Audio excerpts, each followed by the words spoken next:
Welcome, everybody. My name is Marty Mascari. I'm with the North Central Texas Area Agency on Aging and the North Central Texas Aging and Disability Resource Center. The Area Agency on Aging and the Aging and Disability Resource Center are both under the umbrella of the North Central Texas Council of Governments. Once again, we're incredibly blessed to have our partners at the James L. West Center in Fort Worth today to talk about the holidays and dementia. A huge topic, and thank you all for joining us. But before we get started, I would like to talk a little bit about for those of you that are looking for CEUs or certificates of attendance. I'll talk about that just a bit. In order to, first of all, we're providing CEUs and certificates of attendance, or certificates of attendance for anybody, I'm sorry, CEUs for licensed nurses, social workers, LPCs in the state of Texas. So please understand you're more than welcome to get a certificate if your jurisdiction someplace outside of Texas or you have a different license in Texas. But please note that these are the entities that we're set up with, and so there's no guarantee anybody else is going to take them. Although I've heard people have been able to use them elsewhere, I just couldn't tell you where they are. So you must complete the entire webinar in order to qualify. You can't miss more than about 5 or 10 minutes of the webinar to qualify. You must also complete the SurveyMonkey evaluation form. That will be sent out in the follow-up email. Please note that there's 2 different evaluation forms. There's the SurveyMonkey and the Google survey. They are 2 different surveys and they serve 2 different purposes. The SurveyMonkey is required for anybody wanting any type of certificate, whether it's CEUs or certificates of attendance. The SurveyMonkey will be up for 7 days, and then please give them about 3 to 4 weeks to get those certificates out to you. And then if you don't get it by then, feel free to check with me and we'll look into that. Those CEUs for today are offered through as graciously through the James L. West Center. But then also we have a Google survey that is our survey that helps us report back on the goals and objectives that we set forth when we applied for our funding. So that should pop up as you close out of Zoom today, but that link will also be in the follow-up email. We appreciate it if you would fill out both, but please note you have to fill out the SurveyMonkey survey if you want CEUs or certificate of attendance. So I'm going to turn it over to Hollie Glover with the James L. West Center, and she's going to enlighten us on the holidays and dementia. Perfect. Thank you. I know I say this every time, one of my favorite programs to do. This really is one of my favorite programs to do. Got some great ideas for you today about gifts for people with dementia and for caregivers of those with dementia. And then we're going to talk about the emotional part of the holidays and having a loved one or working in the field if you're a professional caregiver. Here's some information about the West Center here in Fort Worth. We do provide residential care, respite care. We have a day program, and right after the first of the year, we're going to have a short-term rehab. If you'd like more information about that, our phone number's on here. And at the end, you'll also get my email. Here's our objectives and our course outline for those of you who are getting your CEs. I know it's important for us to have that. But again, we are going to jump in and get going because I've got lots of information for you. I encourage you, if you are a family caregiver or if you work with family caregivers, you may make copies of these slides. Please just keep them on our James L. West slide there, because this stuff is important for families to give out to those other family members that are going to be coming in during the holiday season that maybe haven't been around the loved one in a while. Maybe they haven't even seen them since last year during the holiday season, and we're a year further into a progressive disease. So it's important that all family members, everybody who's going to be coming around the person who has dementia, knows these things. So I'm just going to do a really quick, some of the best things that we can do to communicate with that person with dementia through the holidays or anytime. Number 1, we don't ever want to use that word remember. When we say the word remember to somebody with dementia, we're reminding them that they forgot. We always want to use the word okay, regardless of what it is, even if they are upset, mad, accusing us, you're the one that took my money. okay, we're going to get that fixed. Because when we say the word okay, think about what we're doing. We're saying, I hurt you. We're not saying you're right. We're validating their feelings, regardless of what it is. They need to feel heard. And then we're going to fix it. And lots of times the way we fix it might be with a therapeutic story. You may interpret that as a lie. I prefer to call them therapeutic stories. And then we're going to distract. And we have 4 things we use for distraction. Food, the sweeter, the better. And what better time for food than the holidays? We're going to have lots of food around. They're going to be losing the majority of their taste except for sweet. So ice cream, God's gift to dementia. Music, their music. And part of everybody's music set or music list is Christmas music, because we learned that music when we were very little children. Now, we use Christmas music all year long. There is nothing wrong with singing Christmas music in July, but this time of year especially, we can go to Christmas music. And then that other picture you see there is actually, it's like a drum type therapy. There's several different types of therapies that use drums, but look what they are. They look like the big exercise balls, and they're beating on them with drumsticks, keeping a rhythm. Tambourines, maracas, because that rhythmic side of the brain, that right side of the brain, remains intact throughout the course of this disease. 2 other things we use to distract: children and animals. If you don't have any real children, or if you don't have any real animals around, go to YouTube. YouTube is our friend, and type in funny animal videos. You can find hundreds, probably thousands of them that are 2 minutes long or shorter. And that one there with the baby ducks is one of my favorites. It's baby ducks that keep falling off the curb. Baby ducks falling off the curb. And children laughing is something else that you can do on YouTube. Children laughing, and you'll get tons of videos of little children playing and laughing. Who doesn't want to watch that while we're having some ice cream? A person with dementia can have one thought at a time. So if we can distract them over, would you take a look at this?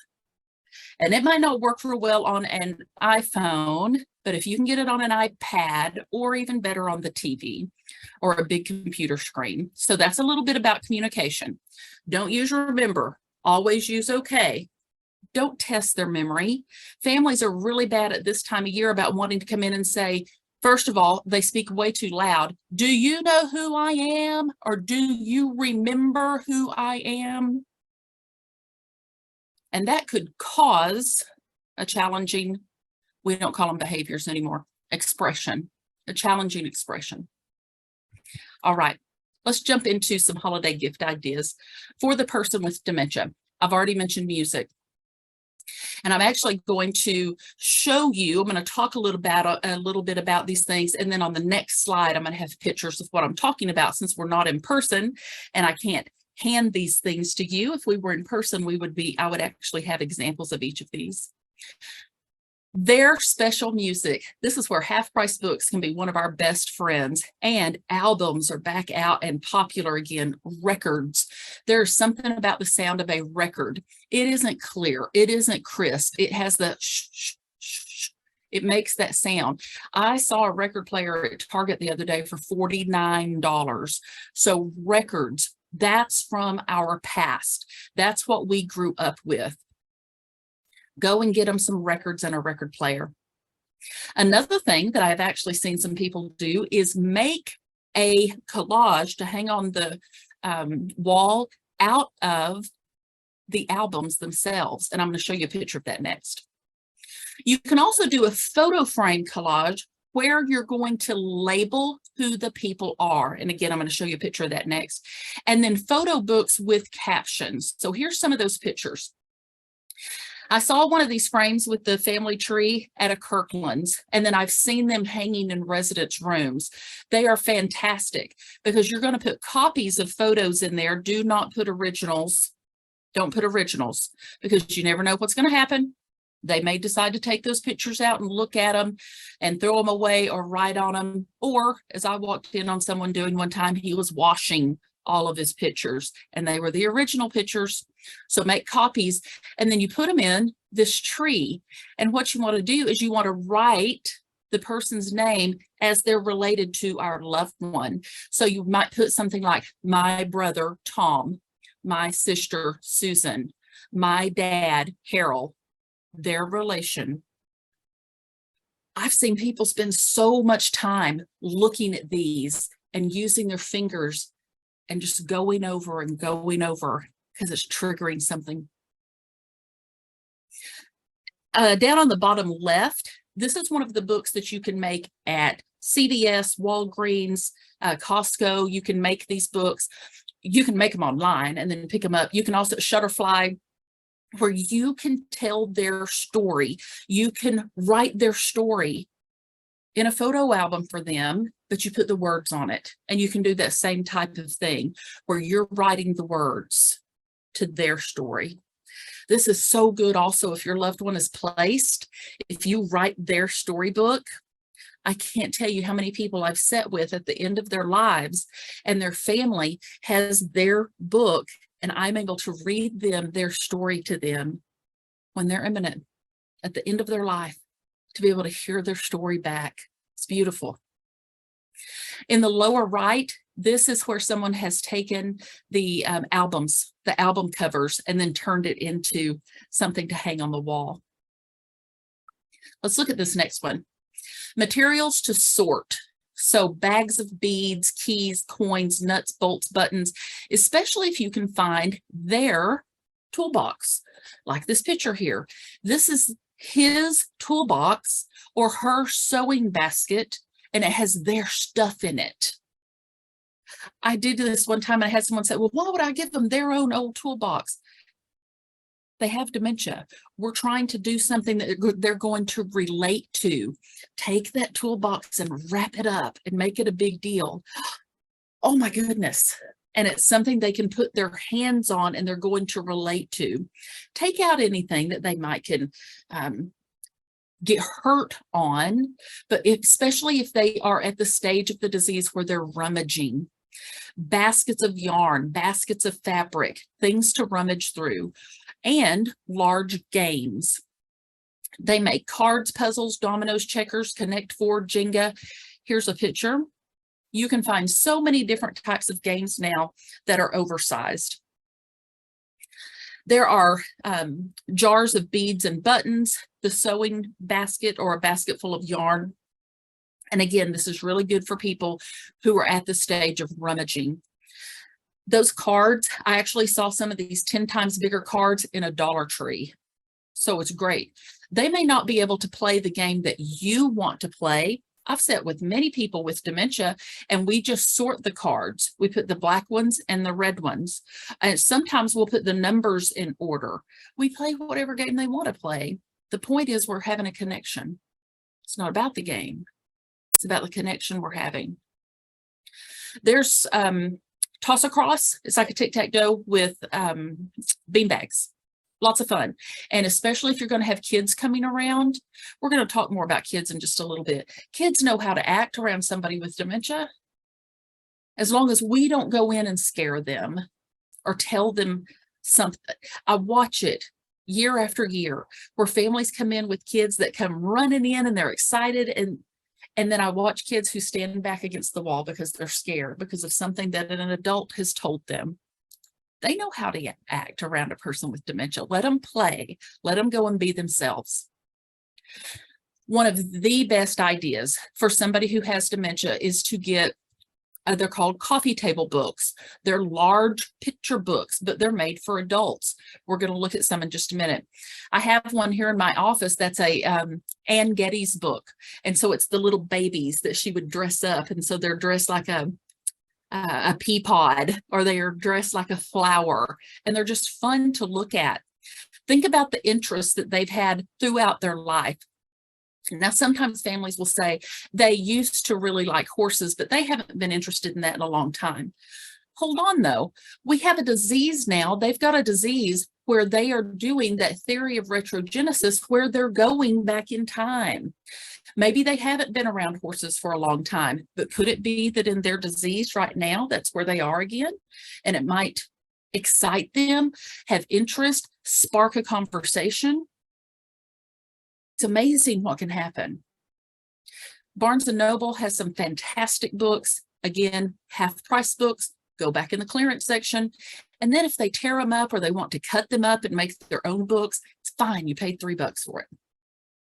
Putting together models. I've got a picture here of a bird house that you can put together. They have those at Hobby Lobby. Kits of things that you can make, like ornaments, tie blankets, and they can even help put together some fruit baskets for other people. I've got a picture here of some of those books and those tie blankets. People earlier in the disease, many of them can still sit and tie knots. Now, are you going to have to go along behind them and maybe tighten it up a little bit or even fix it some? Yes, you probably will. Do that when they're asleep. Do that later. Let them sit there with you and tie those knots. This was something else we used to do in the day program a lot. We'd tie those knots and make the blankets and then deliver them to the Children's Hospital or to the Ronald McDonald House or to the animal shelter. Also, those ornaments that you see there, again, that's something similar that you can get like at a Hobby Lobby or a Michael's. They have a really big, it's a plastic looking needle. And so you can see those big stitches that they're making around the outside. That's actually part of the decoration. And we're making these for the grandkids. We're making these to give to the Children's Hospital. It gives them a purpose. It gives them a reason, and then they are needed. And you need their help. We're not focusing on their disease or the things they can't do this year. We're meeting them where what they can do. Some other ideas are noise canceling headphones, especially if you're at home, if your loved one is at home and they like to turn the TV up really, really loud, you might be able to get them to wear some of those noise canceling headphones. The sensory pads, pillows, and blankets, and I'm even going to give you some websites of where you can find these things. A picture set where we're doing some reminiscence. And the one that I have pictured here is about cars. And those cards are like 5x7 cards. And that particular set is a picture set of classic cars.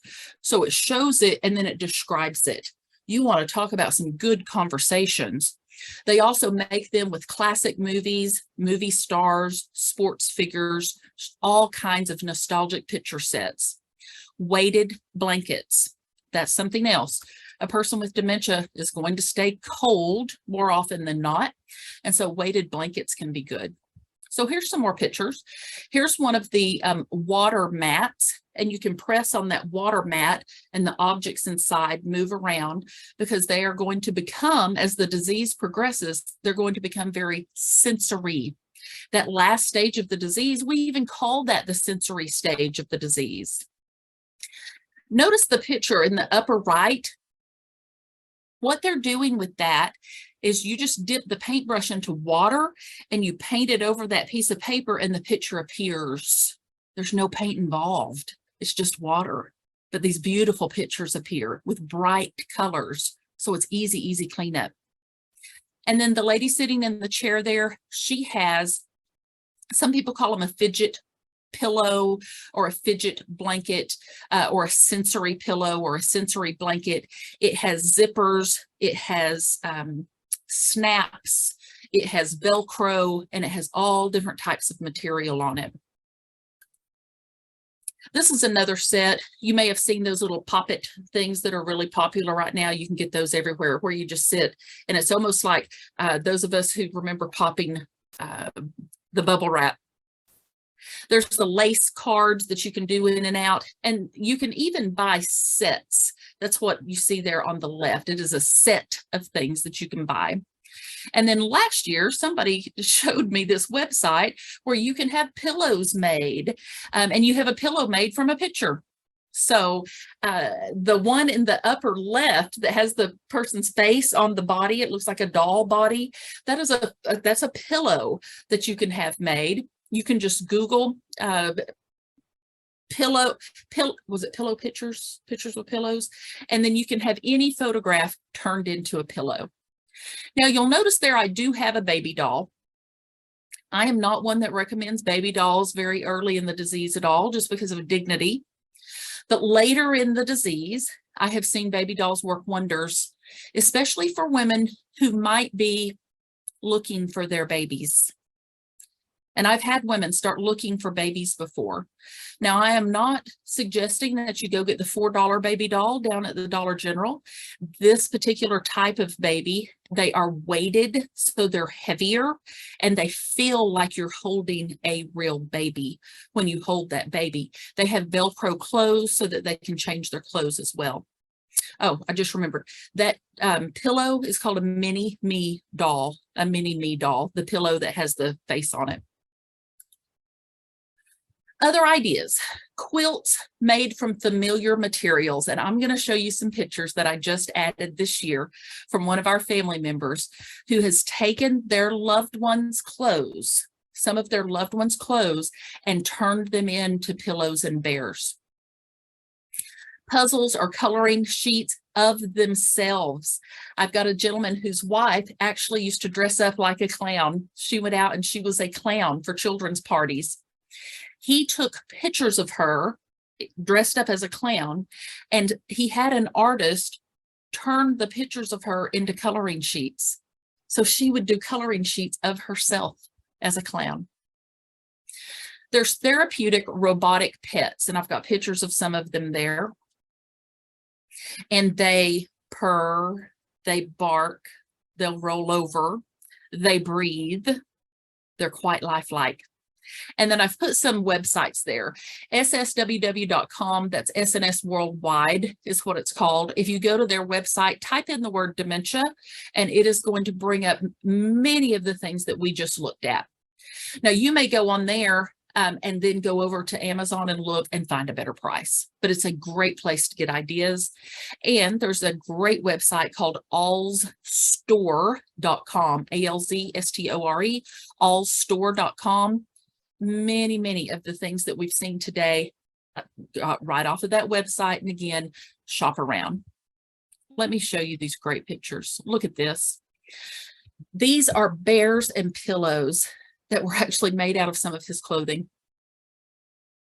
Now, there are some hospice agencies that after a person has passed away, they will take the family's loved one's clothes and turn them into bears and pillows. Look at that. It's a little family of bears made out of his clothing. And people who know how to sew and sew well, what a great gift. And what a keepsake for the family as well. This is another one that I added in the last couple of years, and this came from support group. This came from my support groups that I do here at the West Center, especially in the last couple of years. They have been online support groups, and a lady a couple of years ago had this great idea. She said, you know what? I never could tell with my husband. He was a walker. He would go all the time. And I went up and I thought we were going to have Christmas. I had plans. We know we don't ever want to do that. And he wasn't having it that day. So she came up with something called Christmas in a Bag. And she said every time she went in during the holiday season, she took her bag with her. And when he was in the mood for Christmas, they did Christmas. If he wasn't, they didn't. But in her little bag that she would carry back and forth with her, she bought one of these little trees that was already decorated and already lit. It had batteries. She would take some decorated paper cups and plates like you see there. She had some wrapped gifts for him. And then she took in the Little Debbie dessert cakes with the Christmas trees on them. And she kept those in her car. And when she would go visit her husband, she had Christmas in a bag. And went, that is a great idea. I am adding that to this program. Let's shift and talk about some holiday gift ideas for the caregiver. Some things that we might could do. Gift certificates are always good. Gift certificates to the salon, to the spa, to the restaurant, to the theater. But then make sure you also offer to stay with the loved one so they can go. Let them have some time away. Let this be some respite time. Ready-made meals, or we know now we can have groceries delivered to anybody's house, push of a button on the phone. Or what if we paid to enroll them in something like HelloFresh? And we just tell them, hey, I'm going to have this delivered to your house once a month. Whatever you're going to do, anything helps. Time. Make a coupon book and give them the gift of your time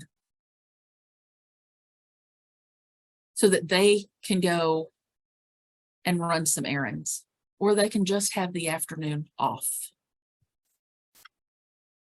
Another thing you can put in that coupon book is that you will mow their grass, that you will take their dog to the vet, that you will drive the next time they need to go somewhere. Get them gift certificates to adult day programs. Get them gift certificates for respite care. If you make that coupon book, one of the things you can have on there is a listening ear. I will listen without trying to fix your situation anytime, 24/7, day or night. You can't fix it for them, but could you just listen? Because of those of us who are doing this, whether we're doing it professionally or we're doing it personally, many times what we need is somebody to hear us that's not trying to fix it. We just need to be heard. Some of the other things I'll put on the favors, and this can be part of that coupon book, is I'll bring a Bible study to your home and we'll sit and do it in your house so that your loved one can be in their safe, comfortable place. Let's talk about some ways to include a person with dementia during the holidays. One of the worst things we can do, and we're guilty of this, caregivers. Loved one comes in the kitchen, they want to help, and what do we say? No, I've got it. You go ahead in there and watch TV. I'm good. I don't want you to have to. And you know what they might hear? You don't need me. You're going to mess up. You can't do it right anymore. Especially if this is mom or dad or husband or wife or aunt or uncle or sister or brother who always helped decorate the house or prepare the meals, and we're now telling them, I don't need you, go sit down. Let's find some things that they can do. We're going to meet them where they are. And this is where we've got to shift our mind to what's important. What's important at the holidays? Let them put the ornaments on the tree. Who cares if they hang all of them in this foot by foot section? All of the ornaments are right here. We got 100 ornaments hanging right here. Who cares? I can go back tonight and redo those ornaments. We did this in our day program one time also, where the residents were helping with the tree, and all of the ornaments were right here at eye level. They were right where they could see and where they could hang. We fixed it later. Who cares? They got to participate. Don't take that away from them. And you don't want to miss it either. We never know when this is our last holiday. And what if we took it away from them because they weren't doing it right? Who says they weren't doing it right? Let them set the table. Let them help with the holiday cards. I want to share a story that I actually watched this happen over the several years with one of our residents one time. I had a resident who their first year with us, the daughter came with the Christmas cards and they sat out at a table in front of my office and they signed them together. And she said, Hollie, we've done this for years. This is our tradition. We sign the cards and we send them together. And her mom was still completely capable of doing that. The next year came around and her mom couldn't sign the cards anymore. But she bought her some, they were like Christmas stickers. And she could put the Christmas stickers on the cards and on the envelopes. So the daughter was signing the cards and her mom was decorating the envelopes. The next year came, and this was her last year, and her mom couldn't do either, but she still came with the cards, and her mom sat there and watched her do the cards, but we had Christmas music playing. They kept their tradition, but they accommodated a progressive disease. And she was so thankful for that she didn't stop doing cards with her mom. Let them come in the kitchen. Let them sit there and stir some batter. You don't have to use that batter, but let them be part of the talk in the kitchen. Let them participate. We've mentioned singing carols or hymns. Have that familiar music going. Have a holiday movie. Think of how old some of those holiday movies are now. And watch it together. Don't put it on and then you go get busy doing something else. Sit there and make a connection with your loved one. Don't put it on to keep them busy so you can go. At this time, hold their hand, put your arm around them, comment and laugh. Watch those shows together. And in that moment, nobody's a caregiver. Your husband, wife, your father, son, your daughter, mother. There is no caregiving. You make the connection. Attend or watch those religious ceremonies, those services, if that's been part of your tradition. They may not be able to go out and go to church anymore, but just about every church now has their services online. Listen to it together, watch it together. Let them put bows on gifts. Doesn't have to be perfect. Go out and look at the lights. Take a ride. And let's go look at the lights and go get some hot chocolate or some ice cream. Whatever we choose to get. And do that reminiscence. Reminisce about the holidays. This was one of my favorite things to do. I had a support group for early stage. We didn't call it that, because who wants to come to a support group for early stage? We called it Chit Chat with Hollie. Chit Chat with Hollie. We're just going to sit and talk to Hollie for a little while. And I would bring up favorite Christmas gifts that we ever had. Had some of the best conversations. If anybody walked in the middle of that conversation, nobody would say there's a group of people with dementia. They would say there's a group of people talking about favorite Christmas gifts from the past. Tips for family gatherings. It's going to be different this year. We're a year further in. They're in a different place. They're in a different place in the disease than they were last year, and neither one of you have been here before. So we have to work really hard to accommodate their disease. They can't. They would if they could. We use something called KISS, KISS. Keep it super simple. Keep it super simple. Too much stimulation may not go over very well. Meet them where they are. Don't try to bring them into our reality. If they're not having it today, then they're not having it today. You remember I was talking about the lady with Christmas in a bag. She was ready whenever he was ready. We can't pull them into our reality. We have to go to theirs. And do not get so caught up in some little details that you miss this moment. Some of you who've been on our programs have heard me tell the story before of the family member and the Christmas sweater. Her mom loved to wear a yellow sweater with a stain on it that didn't belong to her. It was her favorite thing to wear. And we were having Santa and we were doing family pictures, and the daughter sent up the beautiful red Christmas sweater and got very, very mad and upset at the staff because we didn't have her changed. Because she didn't want to wear it. She wanted to wear her yellow sweater with the stain that wasn't hers. And the daughter was getting very irate to the point I had to step in and talk with her. And ended up having to say to her, would you rather have a good, happy picture with Santa and the family with her in a yellow sweater with a stain that isn't hers?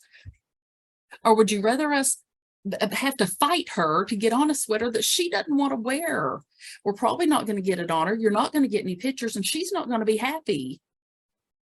And what if, and we say this with love, what if compassion? This is her last Christmas. and you're insisting she put on that red sweater. And she got it. The daughter got it. And we took pictures with the yellow sweater. Stain on it wasn't hers. And it was her last Christmas. And that daughter has come back time and time again and been so thankful. And she realizes now that wasn't something to argue about. Just make the connection. One of the things we want to make sure and do is prepare visitors. Let them know how they've changed mentally, emotionally, physically. They may be incontinent at this point. We've got to also stop and think about our loved one. They may be afraid to be left alone. They may be nervous. They may not know what to do or say at a family gathering. And we think, well, they're going to be surrounded by family and friends. But if that's not their norm, that might not be what they want. We've got to have that plan B. Stay close by and keep your eye on your loved one. If you're at home or if you're taking them to a home or to a Christmas party or something. Also, tell families and friends what challenging expressions or challenging behaviors your loved one might be having right now and what works as a distraction. And then encourage them to be real honest with you, that you're going to be honest with them, for them to call or email you questions that they might have. Send them this program. Make sure neither one of you eat or drink too much. Balance that out. Make sure you keep your loved one on their schedule as close as you can. They need to keep their routine. And whenever possible, we want to try to celebrate in their familiar setting, because traveling to a new place can cause anxiety, even if it isn't the holidays. If you've got a lot of people coming over and your loved one lives at home, don't all go in at the same time. Make sure your loved one still has that private place. Maybe they have their chair, and only send in 1 or 2 people at a time into their space. We are okay because we have a normal functioning 3-pound brain. We're okay with, but think of the anxiety it causes us. And we have a normal functioning 3-pound brain. And a person with dementia is on their way to a 1-pound brain at the end of this disease. And if it brings us anxiety, imagine what it's going to do to them. Now, I mentioned children earlier. We want to make sure and trust children. Most children know exactly what to do around a person with dementia. They're just themselves. Make sure you're not saying anything to children that would upset them. Let them have the pleasure and the joy of being with their grandparents or aunts and uncles or whoever it might be. Keep in mind also that one of the things that happens to us as caregivers is that we will compare this year to last year. We just will.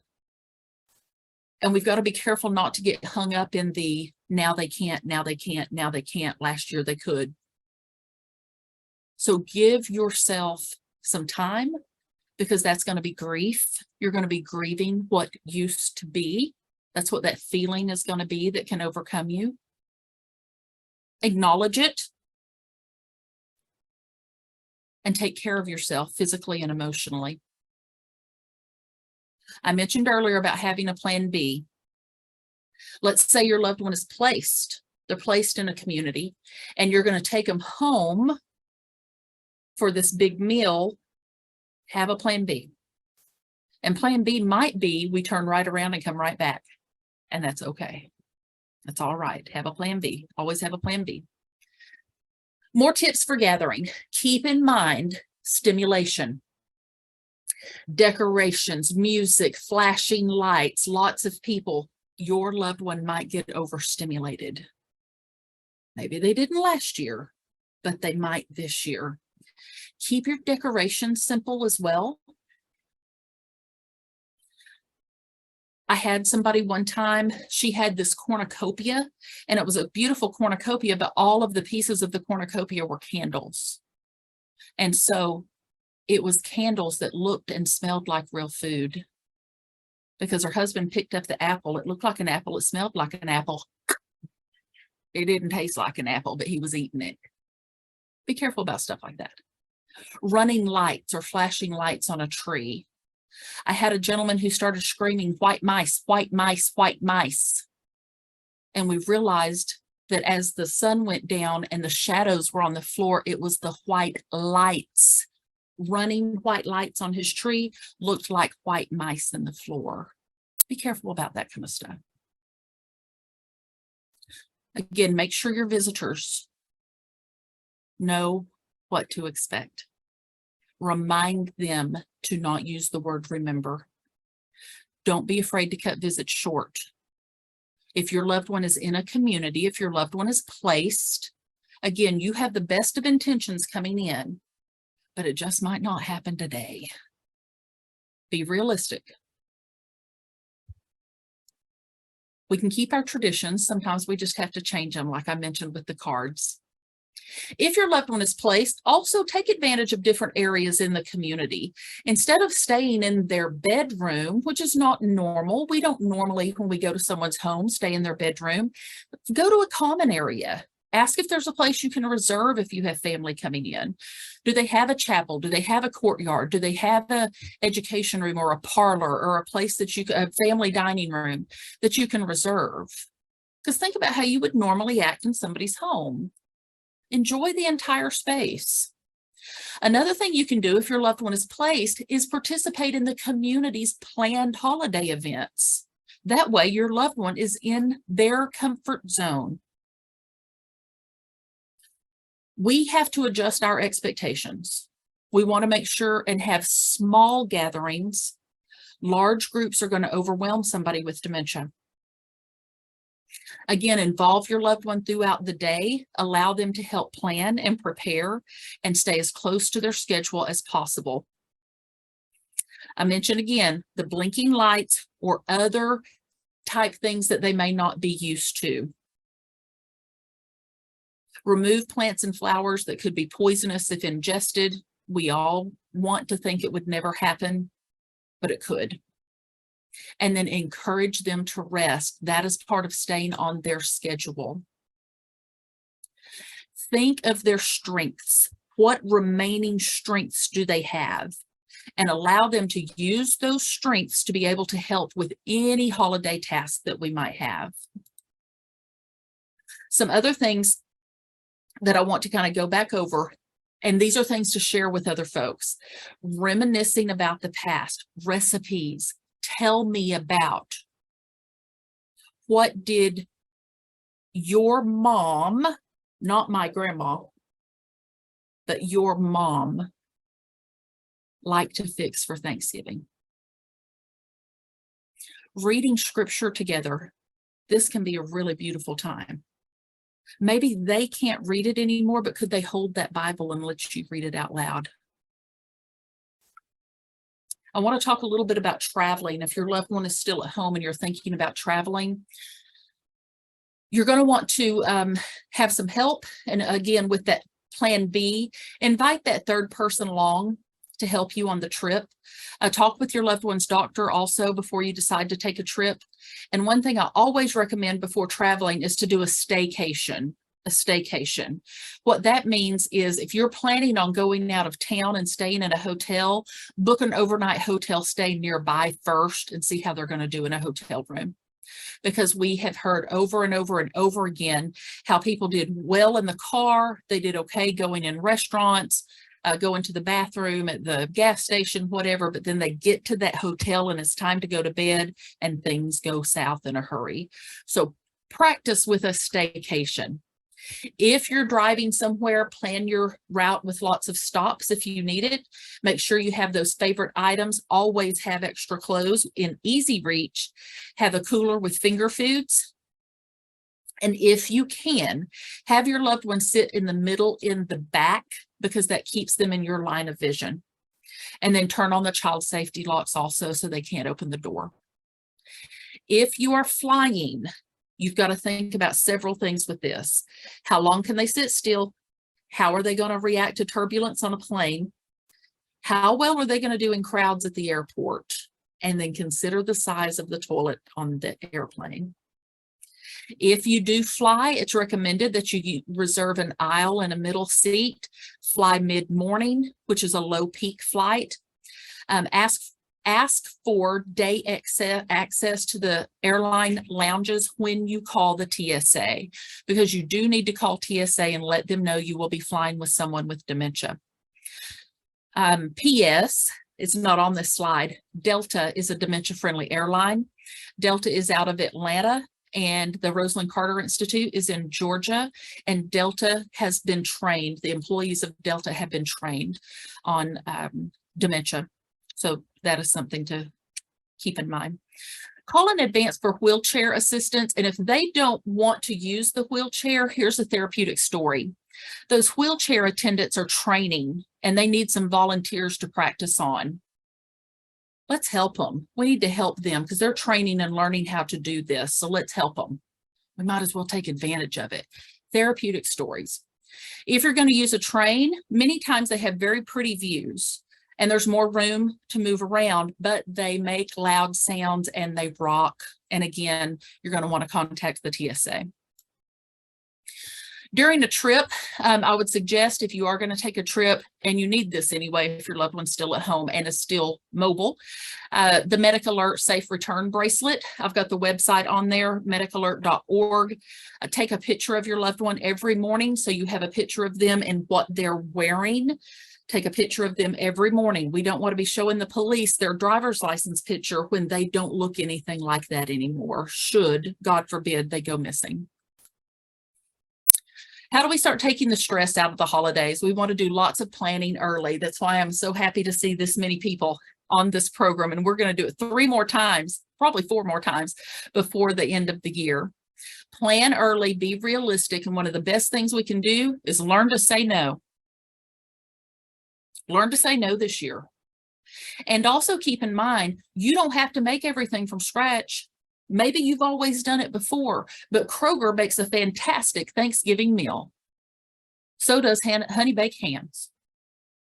That's not what it's about. It's about being together and making connections. Be discerning as people start sending invitations or wanting to come visit. Be discerning and learn to say no. There really aren't any have-to events. This is where you're going to have to use some empowerment skills. Be very realistic with your goals. Use that positive self-talk. Remind yourself about what's important. This holiday season is not going to be perfect. I know the Hallmark Channel tries to show us that they're all going to be, that's not reality. And that's not my family. And I know it isn't your family either. Families are going to grow and change. And traditions and rituals are going to grow and change. So please don't you get caught up or let anyone else try to catch you up in, but we've always. I put some signs on here, physical signs that you may have taken on too much. And as we're going into the holiday season, make a note of these. Here's some more physical signs: increased anxiety, start having palpitations, high blood pressure, gastrointestinal issues. You may even see some behavioral changes in yourself where you start having forgetfulness or confusion. You may catch yourself having difficulties paying attention or having attention to details. Some other behavioral changes that you may have taken on too much: if you're in a bad mood, you're dreading the holiday season. Let's step back again. Think about what this is really about, the connections. A few crunch time tips, making sure we make those lists and we prioritize. Schedule an easy job after a difficult one or a short task after a long one so that we can stay motivated, and make sure you give yourself breaks. This year, I've been saying this a lot. Sometimes the difference between a reaction and a response is a single breath. Let me say that again. Listen. Sometimes the difference between a reaction and a response is a single breath. I'm not going to react to that comment that someone just made who doesn't know what they're talking about because they're not here every day. I'm going to take that breath and I'm going to respond to the comment.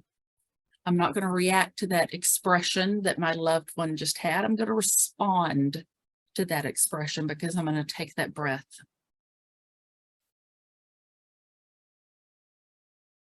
Focus on this holiday time being about love, sharing, peace, making time for others, giving, spreading good cheer, and finally, be kind to your family, expecting that we are all going to be imperfect. Don't get caught up in the commercialism of the holidays. There are no have-tos, and no one expects extreme achievement from you. Please don't do that to yourself. I am always here. If you have any questions, if you have any comments, if you have anything you want to talk through at all, there's my email, there's my phone number, and my extension.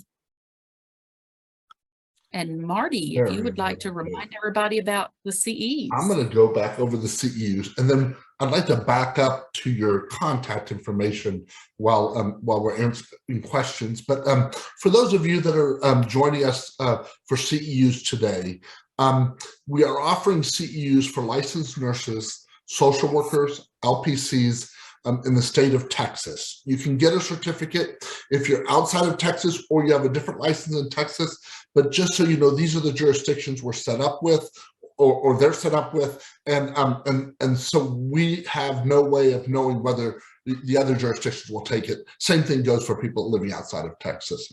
You also can go through the same process if you'd like to get a certificate of attendance as well. You must have completed the entire webinar, not miss more than about 5 or 10 minutes. You must also complete the SurveyMonkey evaluation. Please note that we have people that come back later and say, I did the evaluation, I didn't get my CEUs. You must do the SurveyMonkey evaluation to get your CEUs. We do go over this twice during the webinar, and we do expect for you to listen to it, because we don't go back and reopen it up. We don't have the manpower to reopen it up for one at a time after the fact. So please note, you need to do the SurveyMonkey. The SurveyMonkey will be up for 7 days. You will receive that in the follow-up email that will go out tomorrow to you all. Once you do that, give 3 to 4 weeks for the certificates to come out. If you don't get it by then, feel free to reach out to me, but please give them 3 to 4 weeks to get those certificates to you. Additionally, we have a Google survey that will should pop up when you log out of Zoom today. I realize some of you have pop-up blockers. It may not. We're asking you to fill that survey out as well. That is for our goals and objectives for our funding source when we applied for the resources to put these seminars on. So please do that for us. We certainly appreciate it. If we could, go back. Well, we'll talk real quick about our next one coming up later in the month. It's communication through the stages of dementia, which will be on Tuesday, November 22nd. Please join us for that. That link will be in the follow-up email as well. But I'm going to also include the website for the James L. West Center in the email. But Holly, Right there. I'm going to turn it to you. Sure. Yeah. Here's our information right here. And we do have our website right there, jameslwest.org. And all of the programs that we do here at the West Center, we record, and they're on our YouTube channel, just like all of the ones we do with Marty are on. Is it your YouTube? Yes, Marty? It's on our YouTube channel, and you'll find that at the bottom of any of the emails you get from me, including the follow-up emails that will come out. But by registering for today's event, once it's posted to YouTube, you will get a second follow-up email with the link to the registration, but that will go out in a week or two. That will not go out with the evaluation survey that will go out tomorrow. And that answered one of the questions, because I saw, is this going to be posted on YouTube? Yes, yes, yes. And then again, we are going to be doing it a few more times. So if you go to our website at jameslwest.org, you can see when we're going to be offering it again. Thank you for the very kind words. Oh my goodness. How nice. Thank you so much. Yes, Christmas music. People talking about doing Christmas music. Let's see.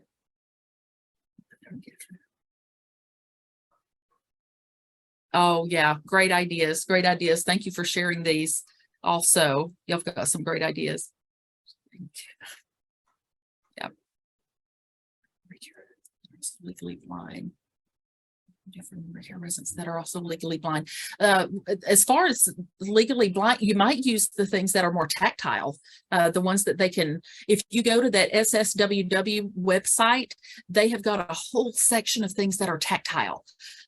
So that might be a really good idea for somebody who is blind. The large games, if you go on and Google that or go to Amazon, you can find those large games on Amazon. I found the cards at a Dollar Tree. They were $1. And they also, I saw them in Dollar General as well. All right. Hollie, it's that we're time. right at time. Yeah. That's right on time. Hollie, exceptional job as always. Thank you so very much. Thank you. We'll be back later in the week. And again, if you're interested in it, again, we'll be doing it again, and then it'll be up on the YouTube channel too. And you'll have the slides as well if you want to share those as well. Thank you all for joining us. We certainly appreciate it. Look out for your follow-up email tomorrow. Y'all have a wonderful day. Take care. Bye, everybody.